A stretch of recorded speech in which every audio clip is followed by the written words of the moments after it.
하나님의 말씀을 살펴갈 때에 성령님께서 우리를 도우셔서 하나님의 말씀을 하나님의 말씀답게 알아듣도록 허락하시고 그 말씀과 함께 우리의 삶을 바라볼 수 있게 하옵소서.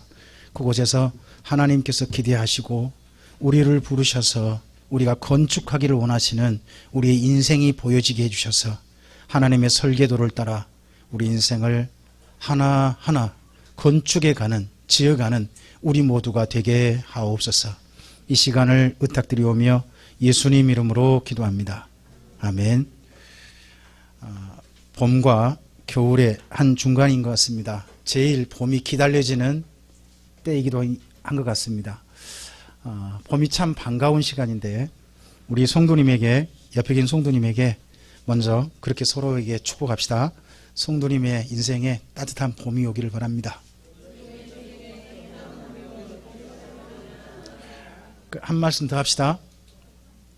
옆에 계신 분에게 제가 성도님에게 봄이고 싶습니다.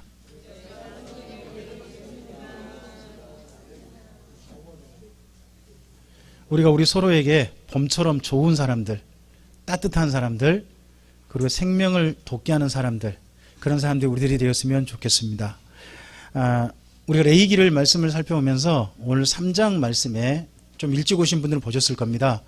오늘 레위기 3장하고 에베소서 2장을 함께 보신다 라고 해놨습니다. 미리 앞에 처음 오신 분들은 보셨을 겁니다. 좀 정리를 해볼 필요가 있어서 일단 그렇게 했습니다. 여러분, 3장이 화목제입니다. 화목이란 말은 화목한 가정, 그 말이 화목입니다. 뭔 말이죠? 사이가 좋다, 그런 말이죠. 화목한 가정은 다른 말 아니죠? 사이가 좋은 가정, 그렇죠? 친한 가정, 그런 것이 화목한 가정이지 않습니까? 화목제란 건 그래서 하나님하고 사이가 좋아지는 겁니다. 좋아지는 제사인데 화목제는요, 앞서 번제하고 약간 다릅니다. 1장에서 번제가 있었죠. 그리고 이제 4장부터 속죄제, 속건제가 나올 거예요. 근데 비교해보면 몇 가지가 조금 좀 다른데, 화목제는요, 수컷, 암컷 다 드립니다. 번제는요, 수컷만 가능했습니다. 이제 보시면 달라요. 그리고 잡는 방법은 똑같습니다. 잡는 것은 가져온 사람이 잡고 안수하고 잡고 해치하고 다 해야 됩니다. 그리고 드리는 사람은 누구? 제사장이 하는 겁니다. 그래서 가져온 사람의 역할, 그리고 제사장이 따로 있습니다. 여러분, 그래서 예배는요, 구경하면 안 됩니다.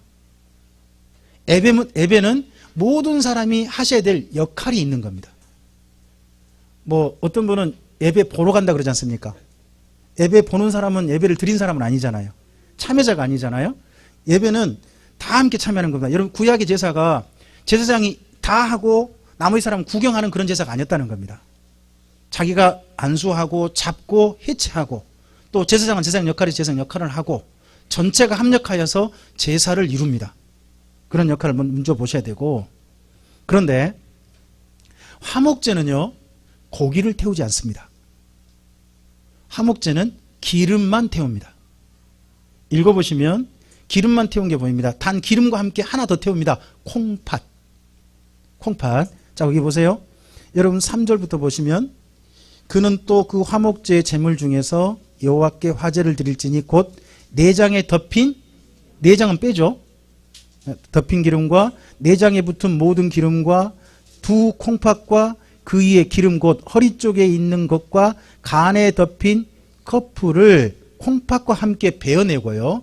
이것을 아론의 제사장들은, 자손들은 어디 위에? 번제물 위에요. 자, 보세요. 화목제는 우선되는 제사가 있는 거죠.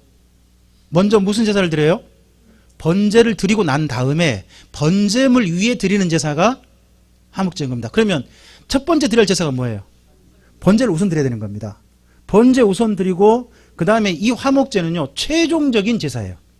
그래서 제사의 시작은 뭘로 시작하고 번제로 시작하고 제사는 뭘로 완성하는 거예요? 화목제로 완성하는 거예요.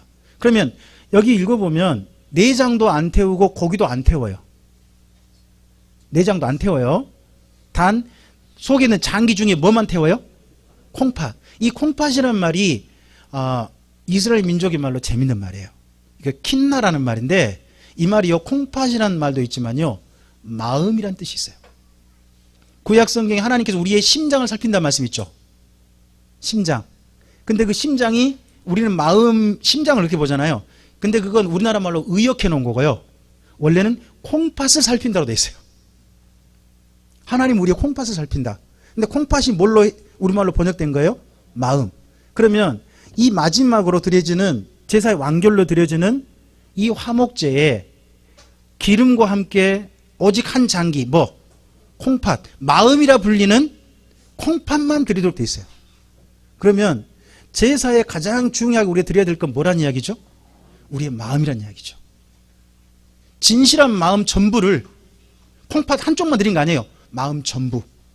마음 전부를 드리는 그런 것이 바로 구약의 제사인 거죠. 마찬가지로 오늘 우리에게도 마음 전부를 드리는 것이 저는 예배가 되어야 한다고 믿습니다. 우리 사랑하는 성도님에게 그렇게 서로 격려합시다. 마음 전부를 드리는 예배를 드립시다. 자, 그리고 나서 나머지는 먹습니다.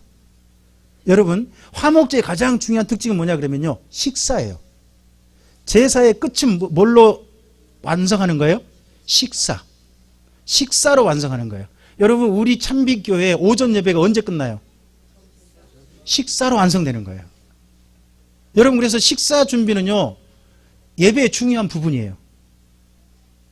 제가 이번에 성지순례 다녀오면서 비잔틴 시대, 그러니까 콘스탄티노 황제 이후에 동로마 제국 있지 않습니까? 약 600년, 700년 갔던 그 제국의 내용을 좀 봤습니다. 근데 예배당들 지었는데 가장 중요한 세 가지가 있습니다. 한결같은 게 있습니다. 예배당은 한결같이 먼저 동쪽 방향입니다. 단상이 항상 어느 쪽에 동쪽에 있어요. 이게 비잔틴 시대의 예배당의 특징입니다. 가보면 만약에 동쪽에 단상이 없으면요, 다른 건물을 그냥 이용한 거예요. 새로 지은 건물은 반드시 동쪽에가 단상이 있도록 돼 있어요. 두 번째 특징이 뭐냐 그러면 반드시 세례터가 있어요. 세례를 그 안에 드리도록 돼 있어요. 세례를 그 안에 드리도록. 근데 세례를 어린이부터 드릴 수 있습니다. 아예 그리스는요, 애들만 드립니다. 언제 드려야 한다고요? 아이 때나 아니면 아이 늙어서 죽기 전에 둘 중 한 번 드립니다. 근데 애들이 그럼 어릴 때 드립니다. 부모님들 앞에서 얘를 빠쳐가 질식사 시키는 거죠. 그럼 누가 울겠어요? 부모님들이 세례 받으면서 웁니다. 세례 받을 때는 울고 죽을 때는 웃고 보내는 게 그리스 문화다라고 한번 제가 소개해드린 적이 있습니다. 그 세례터가 있고요. 하나가 더 있습니다. 그게 식당입니다. 비잔틴 시대의 중요한 예배당에 가장 중요한 3요소가 있는 거예요. 예배당은 어느 쪽 방향? 동쪽 단상. 그리고 두 번째 반드시 세례터가 존재하고 또 하나 더 있는 게 식사.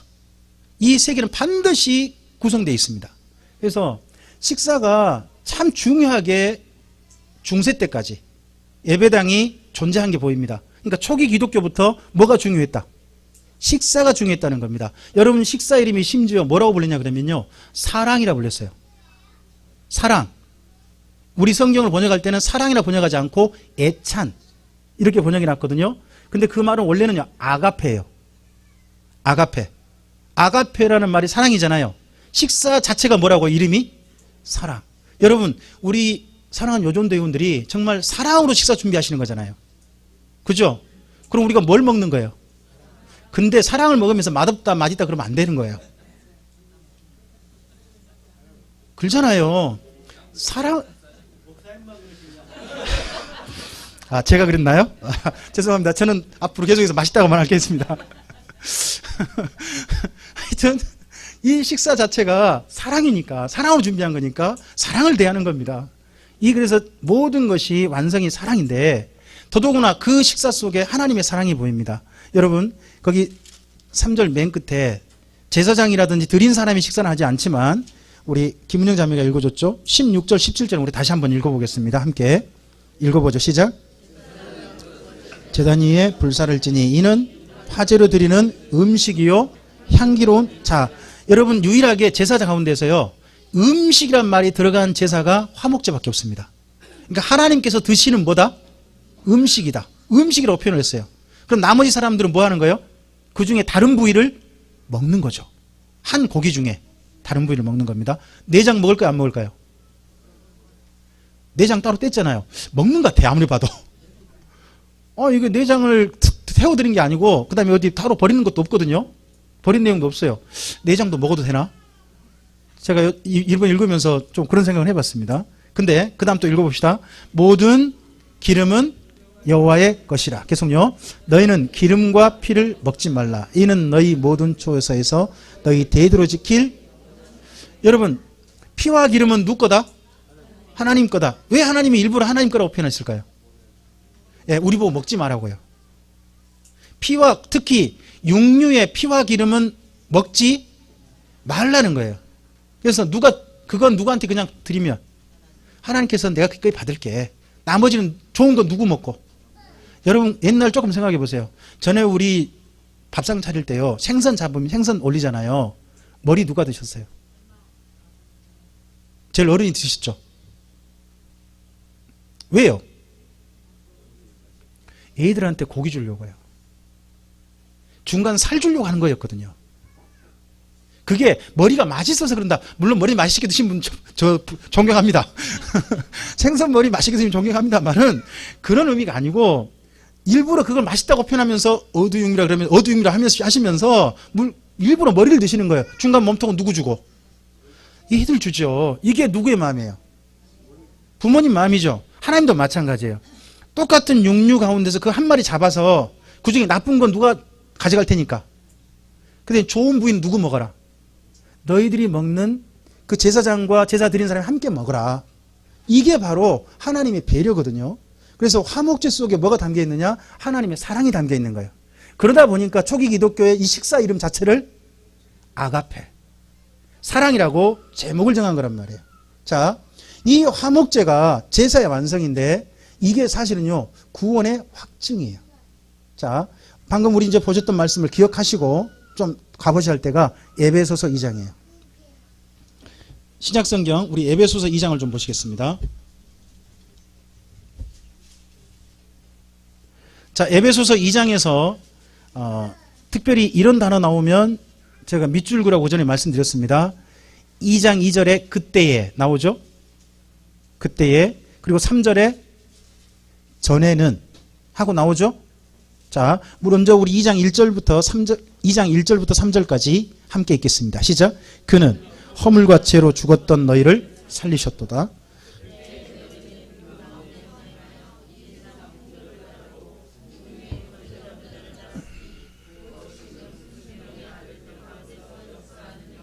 전에는 우리도 다 그 가운데서 우리 육체의 욕심을 따라 지내며 육체와 마음에 원하는 것을 하여 다른 이들과 같이 본질상 진노에 잠깐 멈춰봅시다. 그 중에서 2장 1절이 중요한 그때의 전에는의 상태예요. 이 전에는이란 말이 나중에 이제는이란 말이 나오거든요. 여기 13절에 이제는이란 말이 나올 거예요. 13절에 이제는 나오죠. 그 다음에 19절에 이제부터란 말 나오죠. 이 세 단어를 줄고 놓으면 시점이 새긴 게 보여요. 그렇죠. 그때 전에는 과거죠. 이제는 뭐예요? now죠. 그리고 이제부터는요, 지금부터죠. 지금부터. 이런 세 가지 표현이에요. 자, 이 중에 1절에 허물과 죄로 죽었다고 하죠. 이 죽었단 말 줄 긋고 써놓으세요. 관계가 끊겼다. 어른 죽었다 그러면 무슨 생각이 드세요? 꼴까다? 뭐 숟가락 났다? 뭐 별 이야기 다 나오지 않습니까? 근데 여기에 본래 죽었다는 표현은요, 죄와 허물로 관계가 끊겼다요. 만날 수 없는 사이가 됐다. 누구랑? 하나님과. 자, 중요한 신약의 중요한 구원이라는 말의 개념을 이해하셔야 돼요.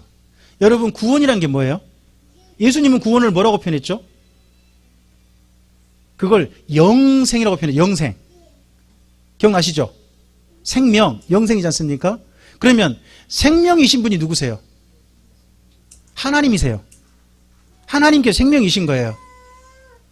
그러면 우리가 살려면 누구랑 연결돼야 되나요? 식물로 생각해 보세요. 하나님이 뭐예요? 몸이요, 몸체. 본체, 나무의 본체예요. 우리는 뭐예요? 가지예요. 가지가 사는 방법.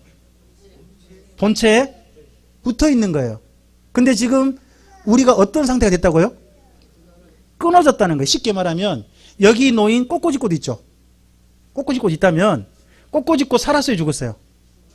지금 현재는 살았죠. 하지만 이 화분이요. 이 화분 저의 오랜 친구거든요. 이 옆에 제 오른쪽에 있는 이 화분들. 예? 지금 18년 그렇게 됐어요. 우리 교회 가장 오랜 저희 친구예요. 그때 했더니 지금까지 왔어요. 지금까지. 원래는 하나였는데 2개로 좀 나눴고 지금 이제 또 나눠달라고 자꾸 뭐 아우성인데 제가 안 나눠주고 있죠. 근데 얘들은 계속 살아있어요. 왜 살아있죠? 뿌리가 있으니까, 본체가 있으니까요. 근데 여기에 놓였던 화분들 저 꽃꽂이꽃 많았어요. 왜 근데 그들은 지금 없죠? 뿌리가 없으니까. 그러니까 지금 현재는 살아있는데 좀 있으면 뿌리가 없으면 반드시 죽죠. 그게 우리들이라는 거예요. 하나님하고 연결이 끊겨 있다는 거예요. 끊겨 있으니까 어떻게 사느냐? 거기 잘 봐보세요. 2절 보시면 그동안 우리가 살았던 삶이 이렇게 살았대요. 무엇을 따르고? 세상 풍조. 이 땅의 일반적인 관습들이라든지 사람들이 우리 시대에 그런 시대인데 하는 그런 것. 우리 때는 당연한 거야. 뭐 이런 걸 따르는 거죠. 그 다음에 또 뭘 따라요? 우리도 모르게 악령을 따랐다는 거예요. 이건 인정하기 싫어도 성경 그렇게 이야기해요.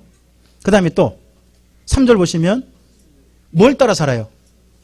욕심, 육체의 욕심.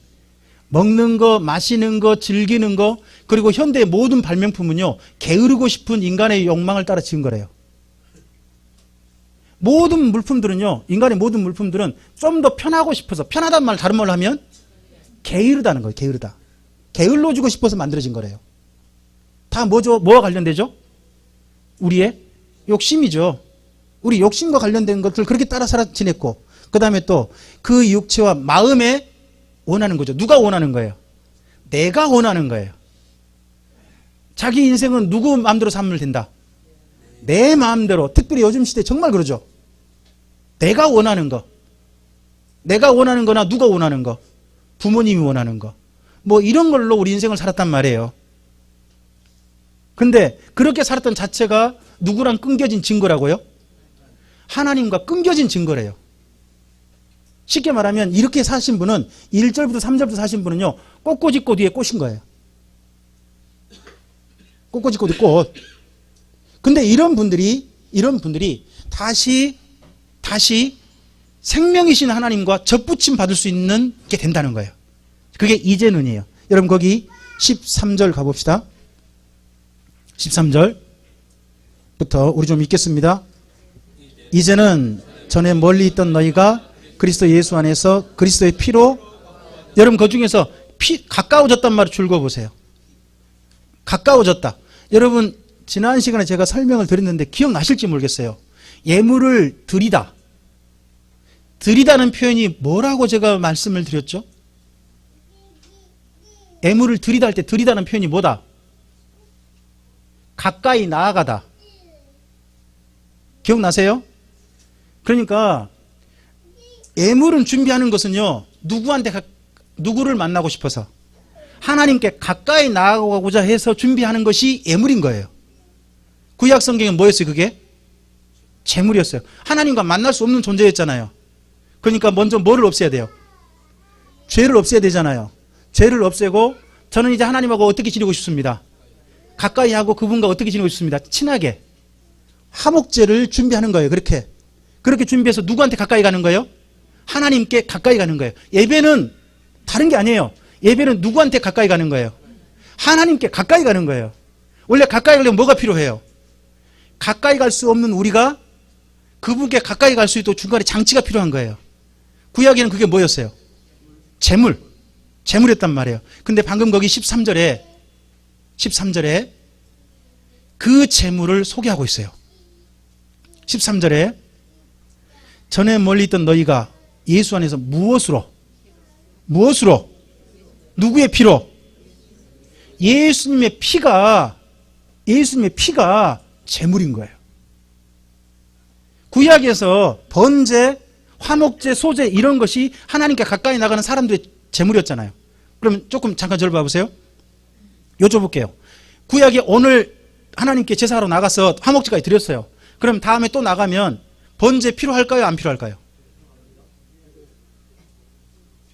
구약에 필요해요? 안 해요? 왜 필요해요? 또 하나님과 관계 막혀버렸어.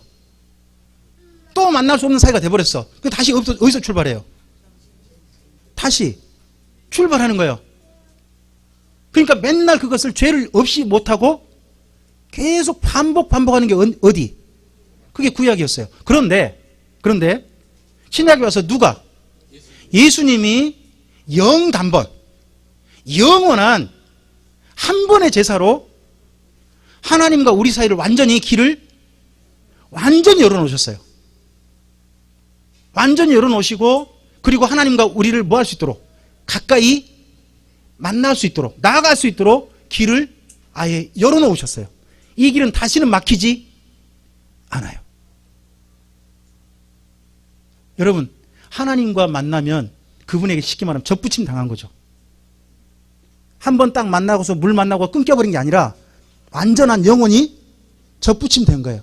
그러면 이제는 어떻게 될까요? 영원한 생명을 공급받겠죠. 생명이신 하나님께로부터 영원한 생명을 공급받는 걸 보고 뭐라고 해요? 그게 영생인 거예요. 여러분, 영생은 나한테 있는 게 아니에요. 누가 주신 거? 하나님께로부터 오는 생명을 내가 영원히 공급받는 게 영생인 거예요. 나 스스로 영생을 누릴 수 없는 거예요. 영생은 누가 주셔야? 생명이 하나님이 내게 주셔야 가능한 거예요. 먼저 그래서 하나님과 가까워질 수 있다는 거죠. 자, 가까워질 뿐만 아니라 좀 더 봅시다. 14절 이하입니다. 계속 읽어보겠습니다. 그는 우리의 화평이신지라 둘로 하나를 만드사 원수된 것 곧 중간에 막힌 담을 자기 육체로 하시고 법조문으로 된 계명의 율법을 폐하셨으니 이는 이 둘로 자기 안에서 한 세 사람을 지어 화평하게. 여러분, 그 중에 한 세 사람이란 말을 줄 읽어보세요. 구약에서는요, 제사 드릴 수 있는 사람과 제사 드릴 수 없는 사람이 구분되어 있었어요. 특별히 이스라엘 민족은 뭐 할 수 있고 제사할 수 있고, 이방인은요 이스라엘 민족이 아닌 사람 제사할 수가 없었어요. 이게 구분된 법이 있었다고 아예. 그런데 그 법이 어디 안에서? 예수님 안에서 완전히 끝장났어요. 끝장나고 이방인과 유대인 구분 없이 함께 나갈 수 있는 한 세 사람을 지었단 말이에요. 여러분, 한 세 사람 밑에 줄 긋고 써놓으세요. 교회라고. 예수님 안에서 이방인이나 유대인이나 구분 없이 이제 하나님과 만날 수 있는, 영원히 만날 수 있는 자격을 얻은 한 존재를 하나님께서 새롭게 지으신 거예요. 그 존재가 교회예요. 그러면 생각해 보시면 하나님께서 지으신 사람이라는 작품이 세 번인 거예요. 가장 첫 번째 누구를 지으셨죠? 아담. 두 번째 작품이 하와죠. 하와를 지었잖아요. 근데 최종적인 작품은요, 교회가 있었어요. 그래서 교회가 하나님의 최종적인 작품인 거예요.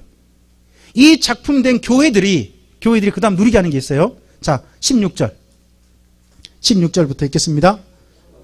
또 십자가로 이 둘을 한 몸으로 누구랑 하나님과 어떤 사이가 되도록. 여러분, 여기까지 오면 무슨 제사예요? 화목제. 앞서서 맨 먼저 하나님과 우리 사이에 죄를 없이 하는 번제와 속죄제와 속건제로 예수님이 되셨습니다. 그래서 우리의 죄를 완전히 없이 하시고, 그리고 하나님을 길을 열어놓으실 뿐만 아니라 이제 하나님과 가까이 나아가서 그분과 뭐 할 수 있도록, 친하게 지낼 수 있도록, 사이가 친하는 사귐의 사이가 될 수 있도록 예수님께서 길을 열어놓으신 겁니다. 그러므로 여러분, 예배의 시간은 하나님과 친해지는 시간인 거예요. 우리 성도님에게 먼저는 성도님에게 서로 그렇게 격려합시다. 하나님과 친해지시길 바랍니다. 한 말씀 더 합시다. 여러분, 하나님과 친해진다는 것은 또 하나 더 있습니다. 하나님과 친한 사람과 또 친해지는 게 더 있는 겁니다. 화목제 그런 거예요. 하나님께도 음식을 드리지만 누구도 제사 드리는 자와 제사에 함께도 식사하잖아요. 그래서 우리가 또한 친해야 할 사람이 한 사람 더 있는 겁니다. 옆에 계신 분에게 말씀해 주시기 바랍니다. 성도님과 친하고 싶습니다. 여러분, 여기까지가 화목제인 겁니다. 여기까지가 제사의 완결인 거예요. 근데 이 완결을 구약에서는 자기가 재물을 다 준비해서 자기가 다 했습니다. 근데 이 모든 것들을 다 할 수 있도록 누가 다 준비해 놓으셨습니까? 하나님께서 누구를 통해서? 예수님을 통해서. 여러분, 여기까지 누리는 게 구원이에요. 그래서 오늘 우리가 누리는 구원의 확증이 뭐냐? 하나님과 사이가 좋은 겁니다. 오늘 성도님들과 주님 안에서, 진리 안에서 서로 사귀고 친하게 지내는 것, 이것이 또한 구원의 확증인 겁니다. 우리의 참빛교회 식사가 이 구원을 확증하는 사람들의 즐거운 식사 자리이기를 소원합니다. 바로 이러한 자리를 누리라고 모든 일들을 이루셨습니다. 그러므로 이 모든 구원은요, 뭐예요? 하나님의 선물인 거예요. 여러분이 구원을 그래서 이렇게 설명합니다. 여러분 8절 보세요. 8절, 9절 함께 읽겠습니다. 읽어보죠. 믿음으로 말미암아 구원을 얻었으니, 구원을 받았으니 이것은 너기서 난 것이 아니요 하나님의 선물이라. 뭐라고요? 행위에서 난 것이 아니니 이는 누구든지. 여러분, 구약 성경에서는요, 구약 성경에서는 누구에 따라서 재물을 받고 안 받고 아시죠? 누구에 따라서? 재물을 준비한 사람. 그 준비한 사람이요, 재물을 좀 안 좋은 거 준비하면요, 안 받으셨어요. 그리고 재물 누가 잡아야 돼요? 자기가 다 잡고, 재물 준비 잡고 모든 걸 누가 해야 돼요? 그래서 하나님께 제사를 받고 안 받고는 구약 성경은 누구에게 달렸어요? 자기. 제사 드린 자기에게 달렸단 말이에요. 그러므로 구약 성경은요, 뭐와 관련되느냐? 행위예요. 하나님과 만남 자체가 여러분 삶에서 말씀을 지키고 안 지키고 그게 문제가 아니란 말이에요. 예배드리는 그분과 만남에 있지 않습니까? 만남의 조건이 뭐가 들어가느냐? 그 하나님을 만나고자 하는 사람의 행위, 그게 들어간단 말이에요. 그런데 신약에 오니까 우리가 하나님과 만날 수 있도록 모든 것을 누가 준비 다 해놓으셨어요? 우리가 준비한 게 없어요. 재물 준비 안 했잖아요. 우리가 재물 잡았어요?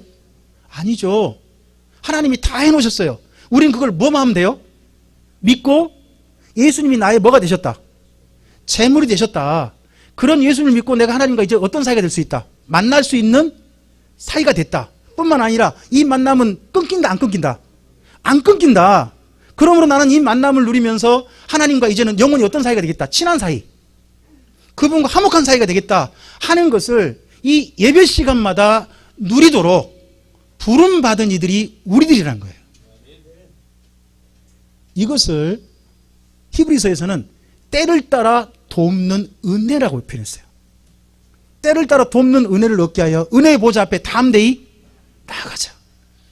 늘 주님 앞에 나아가면서 우리가 구원받았음을 확증하자. 이 예배 시간이 하나님께서 우리를 부르셨고 우리가 하나님의 자녀이고 하나님의 가족인 것이 확증되는 전 시간이었으면 좋겠습니다. 여러분, 그 다음 17절 17절 읽었습니까? 17절부터 읽어보죠. 읽겠으면 18절까지.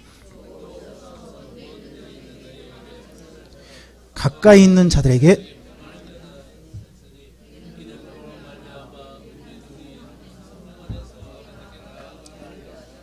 여러분, 우리 스스로는 또 못 나갈까봐 하나님께서 일부러 우리 안에요, 우리 손 잡아 이끄는 분을 한 분을 넣어주신 거예요. 보내주신 거예요. 혼자는 망설이니까 우리 손 잡아 이끄시는 거예요. 그분이 누구? 성령님께서. 가자, 인도하시는 거예요. 그래서 인도하셔서 우리가 주님 안에 이곳에 예배하는 줄로 믿습니다. 우리는 늘 그렇게 믿어야 합니다. 내 안에 내 손 잡아 이끄시는 분이 한 분 계신다. 바른 길로 가도록. 그분이 성령님이시다. 앞서서는 예수님 이전에 누가 나를 자꾸 이끌었는데? 악령. 나도 모르게 악령 따라갔는데 이제 예수님 안에서는 내 모든 삶을 하나님께 가까이 나아가도록 누가 이끄신다? 성령님이 이끄신다. 자, 그러면 이제 예수님 안에서 그 다음 이제부터 그럼 그렇게 구원받은 사람에게 어떻게 하라고 하는 건가 하는 내용이 19절부터입니다.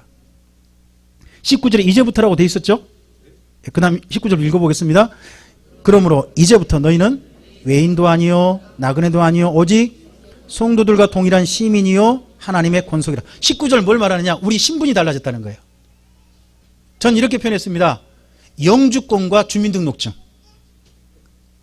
여러분, 그 당시에 로마 시민권은 어마어마했습니다. 로마 제국 안에 로마 시민권자는 최고의 최상층이었습니다. 근데 여기 지금 바울이 그런 로마 시민권을 늘 알고 있는 사람들한테 말하고 있습니다. 우리의 시민권이 어디에 있다? 하늘에 있다. 우리는 하늘나라의 시민들이다. 특별한 존재들이다.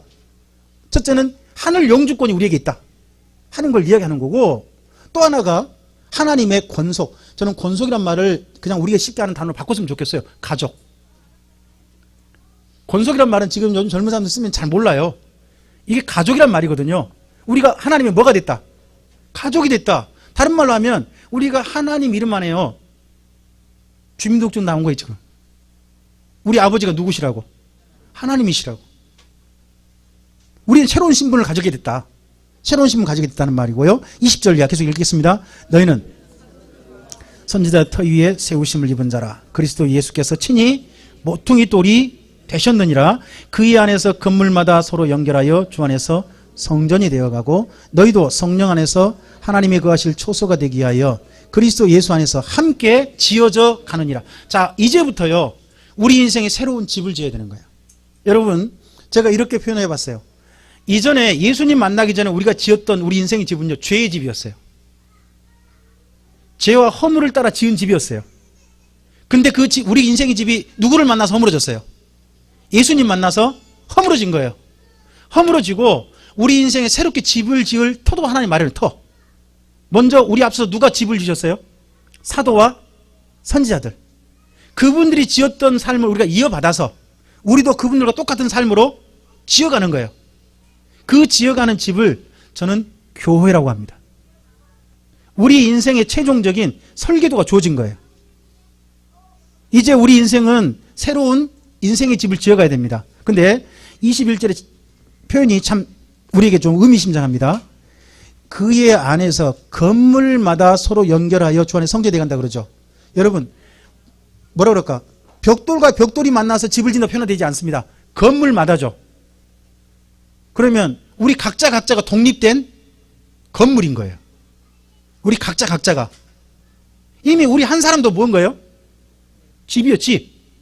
내 인생에 집이 있다니까요. 근데 그 집들이 서로 뭐예요? 연결되는 거예요. 연결되어 성전이 되어 간다는 거예요. 그러므로 먼저는요, 내 인생 자체가 하나의 완성된 집의 설계도가 있다는 걸 기억하셔야 됩니다. 내가 지어야 할 집이 있다.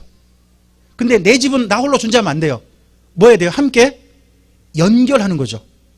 우리 각자의 집을 짓고 있는 우리 사람들이 연결하여서 우리 참빛교회를 서로 이루는 또 집을 짓고 있는 겁니다.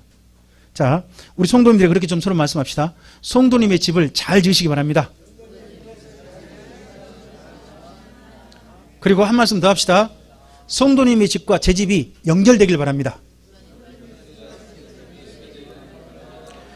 여러분, 그렇게 연결된 집은요, 연결된 집은 중요한 목적이 하나 있어야 됩니다. 그게 어디냐 그러면 22절입니다. 그렇게 연결되어져서 집이란 것은 용도가 있잖아요. 그렇죠? 여기 나노단지 가면요, 예, 참된 건강가게라는 건물이 있어요. 거기 사람이 살 수 있나요? 살 수 있을지 모르지만 사는 용도 아니죠. 거기는 일하는 곳이잖아요. 그렇지 않습니까? 여러분, 현재 우리가 있는 장소는요, 예배 드리는 공간으로 우리가 용도를 만든 겁니다. 2층은요, 현재는 사는 곳으로 만든 겁니다. 각각의 건물에 용도가 있지 않습니까? 용도가 있는데 우리가 이렇게 함께 연결된 집들, 연결해서 완공된 집의 용도가 뭡니까? 22절에서 용도가 뭐예요? 하나님이 거하시는 곳. 예수님은 이걸 이렇게 말씀하셨습니다. 두세 사람이 내 이름으로 모이는 곳에 내가 너희와 함께 있겠다. 여러분, 혼자가 아니죠. 혼자는 하나님의 교회일 수 없습니다. 두세 사람이 뭐하는 곳? 함께 모여진 곳. 그래서 교회는요, 공동체여야 합니다. 함께 지어가는 곳이어야 됩니다. 저는 참빛교회 모든 성도님들이 함께 주님의 집을, 하나님이 거하실 초소를 함께 지어가기를 소원합니다. 이러한 집으로 지어가라고 우리를 부르셨습니다. 그 집을 지어가는 길에 대해서, 그거에 대해서 10절을 말씀합니다. 앞서서 여러분 8절 9절에 보셨습니다. 구원은 누구의 선물이라고요? 하나님의 선물이다. 그런데요, 구원 받은 이유를 말합니다. 이제부터 10절 읽겠습니다. 우리는 그리스도 예수 안에서 선한 일을 위하여 지으심을 받은 자이니 이 일은 하나님이 전에 예비하사 우리로 그 가운데서 행하게 하려 하심이라. 우리가 인생에 될 가장 선한 일이 무슨 일이다? 하나님이 거하실 집을 짓는 일이라고 봅니다. 그게 바로 이 에베소서 2장에서 하는 중요한 말씀입니다. 우리 인생의 가장 아름다운 것은 하나님이 거하실 만한 초소가 되는 겁니다. 내 자신이 그러고 우리가 함께 된 참빛교회가 하나님이 거하실 만한 곳이 한다고 저는 믿습니다. 제가 가장 안타까운 교회 하나를 요한계시록으로 봤습니다. 여러분 요한계시록 3장 2절 20절 말씀 기억나실까요? 내가 문 밖에 서서 두드리노니 누구든지 내 음성을 듣고 문을 열면, 여러분 거기가 우리 보고 구원 영접하라고 하는 게 그 말씀이 아닙니다. 거기 말씀은 라오디게아 교회입니다. 라오디게아 교회는요, 예수님이 그 안에 계시지 않아요. 예수님 쫓아내버렸어요. 그래서 문 밖에서 예수님 뭐하고 계세요? 그래서 라오디게아 교회 성도 중에 누구 한 명이라도 제발 내 음성 좀 듣고 문 좀 열어줬으면 좋겠다. 그러면요, 라오디게아 교회 모든 성도는 뭐 어떤 사람들이에요? 예수님 음성도 안 듣고 무시하고 쫓아내버리고 자기들끼리만 교회란 이름으로 모인 곳이 되어버렸어요. 그런 것이 아니라 정말 주님이 함께 거하셔서 함께 동행하시고 동거하시고 그러한 교회, 이런 교회를 이루어가는 것이 바로 우리를 구원하신 중요한 목적이 된다는 겁니다. 오늘 에베소서 말씀과 그리고 구약에 있는 말씀들을, 특히 레위기 말씀들을 연결해서 우리 구원을 보셔야 됩니다. 여러분, 제사는 다른 게 아닙니다. 하나님을 만나라는 겁니다. 다르게 말해볼까요? 절 따라해 봅시다. 구원이란 하나님과 만나게 되는 것이다. 하나님과 못 맞던 사람이 하나님과 드디어 만나게 되는 것이 구원입니다. 근데 그 구원이 영원히 누려지는 거예요. 이제 그게 영생하는 사람으로 예수님 안에 우리 삶을 불러주셨습니다. 불러주셔서 우리에게 화목제란 제사까지 누리게 하십니다. 이 모든 제사의 원리들이 오늘 우리를 예수님 안에 부르신 구원의 하나님의 방법도 충분히 공감하시고, 이제부터 우리에게 어떤 삶을 기대하시는가 하는 그런 하나님 마음까지 우리가 담고서 우리의 삶으로 나아갈 수 있게 되기를 바랍니다. 우리 성도님이 그렇게 여쭤봅시다. 그때 어떠하셨습니까? 다르게 말해볼까요? 전에 어떠셨습니까? 한 말씀 더 이제 그 다음 여쭤보십시오. 이제는 어떤 존재가 되셨습니까? 그리고 한 말씀 더 여쭤봅시다. 이제부터 어떻게 사실 겁니까? 여러분, 이 세 가지 질문이 바로 에베소서 2장의 질문이고, 그게 바로 레위기 1장부터 3장까지의 이 제사의 과정을 들인 사람들에게 주어진 숙제입니다. 이 말씀들의 원리가 우리 삶 속에서 담겨져서 정말 주님께 예배하는 자, 정말 주님의 구원받은 자의 삶을 아름답게 누려갈 수 있는 우리 모두요 참빛교회이기를 소원합니다. 기도하시겠습니다. 주님 감사합니다. 함께 주의 말씀을 대했습니다. 이 말씀들이 다시 한번 우리의 삶을 주님 안에서 구원받은 자로서, 예수님 안에 누린 구원을 누린 자로서 삶을 아름답게 걸어가게 하는 힘이 되게 하옵소서. 우리의 생각대로 구원이 정의된 게 아니라 성경 말씀에 본래 말씀하신 구원을 바르게 정리하고 또 구원받은 자의 삶을 바르게 바라보아서 우리 인생을 향하신 하나님의 설계도를 분명히 보아서 그 설계대대로 우리 인생의 집을 지어갈 수 있는 우리들이 되게 하옵소서. 주님께 우리 삶을 의지하고 우리 참빛교회를 의지하며 예수님 이름으로 기도합니다.